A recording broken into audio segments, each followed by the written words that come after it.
কেনেকৈ কৰ্ণাটকৰ এখন সৰু গাঁৱৰ পৰা আহি গোটেই ভাৰতৰ এজন ডাঙৰ ছুপাৰষ্টাৰ হ'ল কানাড়া এক্টৰ ইয়াছে। জানো আহক এই ভিডিঅ'টোত। 1986 চনত কৰ্ণাটকৰ ভুৱনহল্লী গাঁৱত জন্মগ্ৰহণ কৰা ইয়াছৰ দেউতাক এজন বাছ ড্ৰাইভাৰ আৰু মাক হাউচৱাইফ আছিল। তেওঁৰ এগৰাকী ভনীয়েক আছিল যাৰ নাম নন্দিনী। সৰুতে ইয়াছৰ প্ৰকৃত নাম নবীন কুমাৰ গৌড়া ৰখা হৈছিল আৰু মাকৰ ফেমিলিৰ ফালৰ পৰা য়েজবান্ত নাম ৰখা হৈছিল। পিছত চিনেমা ইণ্ডাষ্ট্ৰীত কাম কৰাৰ বাবে নবীন কুমাৰে য়েজবান্ত নামটো চুটি কৰি ইয়াছ ৰাখি অতি কম বয়সৰ পৰা ইয়াছে এক্টৰ হ'ব ইচ্ছা কৰিছিল আৰু ক্লাছ 10ৰ পিছত তেওঁ পঢ়া শুনা বাদ দিব খুজিছিল। কিন্তু অভিভাৱকৰ প্ৰেছাৰত পৰি তেওঁ ক্লাছ 12লৈকে শিক্ষা সম্পূৰ্ণ কৰে। তেওঁলোকৰ ইচ্ছা আছিল ইয়াছে পঢ়া শুনা কৰি এজন গভৰ্ণমেণ্ট অফিচাৰ হওক, কিন্তু ইয়াছৰ মন সদায় অভিনয়ৰ প্ৰতি আগ্ৰহী আছিল।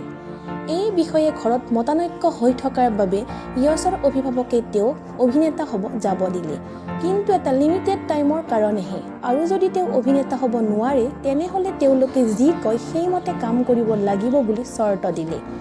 এই কথাত সন্মতি দি পকেটত মাত্ৰ 300 টকালৈ ইয়াছে এজন অভিনেতা হ'ব বেংগালুৰু চহৰত আহি। ইয়াতে তেওঁ বেনেকা নামৰ নাটকৰ দল এটাত যোগদান কৰে, য'ত তেওঁ ষ্টেজৰ পিছফালে কাম কৰা ল'ৰা হিচাপে থাকে আৰু ডেইলি 50 টকাকৈ পায়। এনেকৈ এদিন তেওঁ উত্তৰায়ণা আৰু নন্দগোকুল নামৰ দুখন কানাড়া চিৰিয়েলত কাম কৰাৰ সুযোগ লাভ কৰে।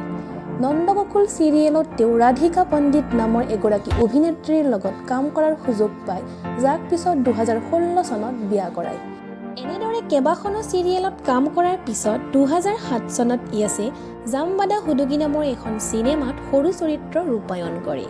ইয়াৰ পিছত মগিনা মানাচু নামৰ চিনেমাখনত ছাপৰ্টিং এক্টৰৰ ৰোল কৰাৰ সুযোগ পায়।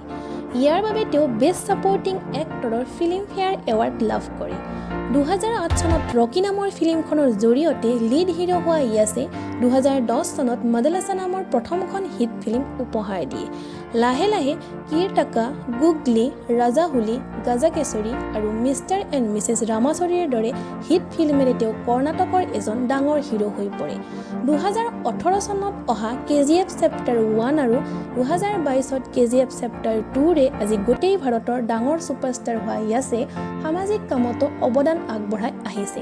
2017 চনত নিজৰ পত্নীৰ সৈতে মিলি তেওঁ য়াছ মাৰ্ক ফাউণ্ডেশ্যন প্ৰতিষ্ঠা কৰে, যাৰ জৰিয়তে কৰ্ণাটকৰ কপ্পল জিলাৰ পানী সমস্যা সমাধানৰ বাবে কাম কৰিছে।